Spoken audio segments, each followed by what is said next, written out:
बज चुके और 10 बजने के साथ ही हम एक नया मुद्दा लेकर हाजिर हो चुके हैं। आज जिस मुद्दे पर बात करेंगे वो मुद्दा है बगैर हाथ थर्ड फ्रंट साथ। जी हां, आज इस मुद्दे पर बात करेंगे।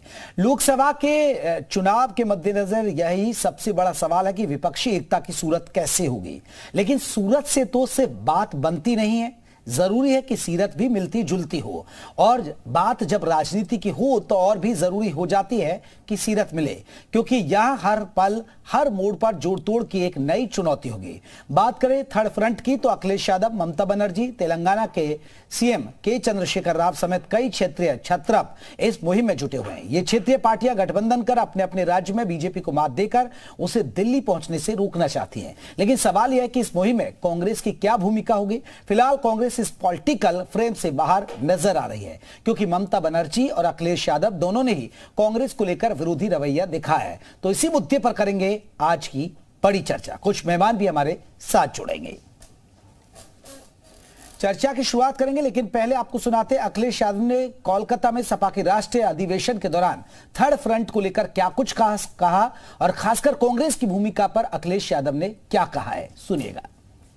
कांग्रेस अपनी भूमिका तय करे, क्योंकि कांग्रेस राष्ट्रीय पार्टी है, हम लोग रीजनल पार्टी हैं, तो दिल्ली वाले लोग अपना तय करेंगे उनकी भूमिका। जिन जिन ने इन एजेंसियों का दुरुपयोग किया है, पूर्व में कांग्रेस ये काम करती थी, आज कांग्रेस के रास्ते पर बीजेपी है। कांग्रेस खत्म हो गई तो बीजेपी भी खत्म हो जाएगी। तो चलिए, हमारे साथ दो खास मेहमान जुड़ गए और भी हमारे साथ मेहमान जुड़ेंगे। आपको बता दें एसएन सिंह साहब है, प्रवक्ता हैं बीजेपी के, वो हमारे साथ जुड़ गए। सिंह साहब बहुत बहुत स्वागत है। अंशु अवस्थी जी हैं, वो भी हमारे साथ जुड़ेंगे। कांग्रेस के प्रवक्ता विजय उपाध्याय जी भी जुड़ेंगे, राजनीतिक विश्लेषक, वो हमारे साथ जुड़ गए हैं। और अभी हमारे साथ दो मेहमान जुड़े, बाकी मेहमान जुड़ेंगे तो हम चर्चा में शामिल करेंगे। सबसे पहले विजय उपाध्याय जी, थर्ड फ्रंट का आप भविष्य देख रहे हैं? देखिए, थर्ड फ्रंट इसलिए कहा जाएगा कि एक तो एनडीए है जो भी सत्ता में है, दूसरा यूपीए है जिसकी लीडर जो है कांग्रेस है। तो एनडीए और यूपीए के बाद अगर कुछ बचता है और वो इकट्ठा होते हैं तो उसे थर्ड फ्रंट कहा जाएगा। ये हर लोकसभा चुनाव के पहले इसकी चर्चा होती है, लेकिन जब चुनाव आता है तो थर्ड फ्रंट बिखर चुका होता है, क्योंकि जो रीजनल पार्टियां हैं उनका अपना एक अलग अलग एजेंडा है, और कई राज्य ऐसे हैं जहां कांग्रेस ही उनकी मुख्य अपोनेंट है। जैसे पश्चिम बंगाल आप देखिए, वहां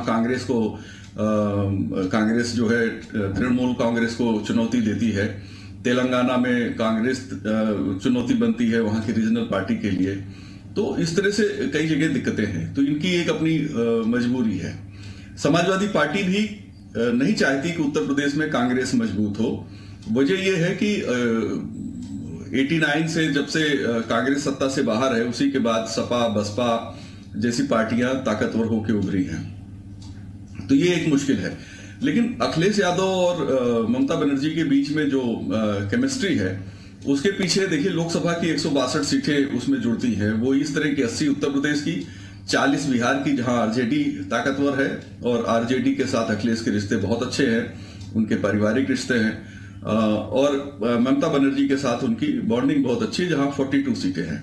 तो ये जो 162 सीटों का जो पूरा खेल है, अब दो पार्टियां आएंगी तो थर्ड फ्रंट तो बनेगा नहीं, दो से ज्यादा होना चाहिए, यानी कि नीतीश की जेडीयू आए, आरजेडी और टीएमसी और सपा, तब तो कोई थर्ड फ्रंट की बात होती है। अदरवाइज हर पार्टी जो जिस रीजन में या जिस स्टेट में ताकतवर है, वहां वो अपनी सीटें बढ़ाने की कोशिश करेगी, तो वो चाहे भाजपा की कीमत पर बढ़ाए या कांग्रेस या अन्य किसी दल की कीमत पर बढ़ाए, तो उनका ये एक अपना राजनीतिक लक्ष्य है और उसी पे वो लोग काम कर रहे हैं।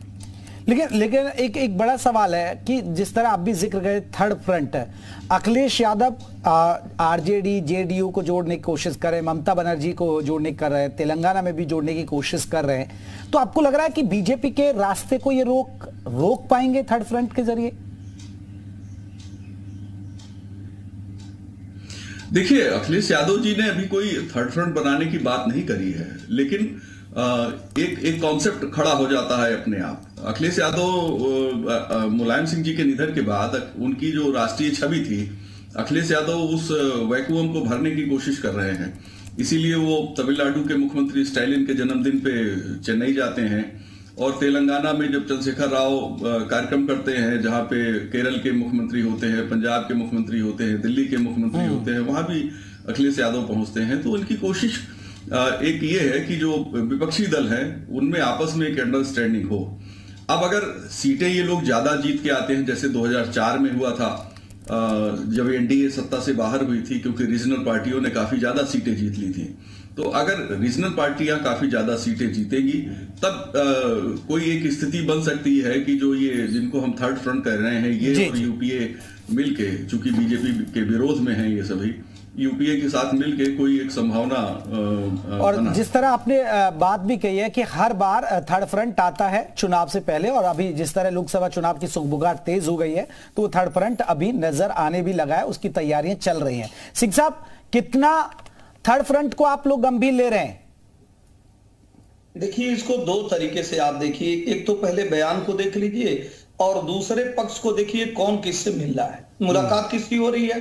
पश्चिम बंगाल में एक मुलाकात हो रही है, उसमें 22 सीटों वाली टीएमसी है, 3 सीटों वाली समाजवादी पार्टी है, और वहां चर्चा होती है आरजेडी की 0 सीट की। एक नेशनल कॉन्फ्रेंस की भी चर्चा होती है कि वो हमारे साथ आ जाएंगे, जिनके पास 3 है।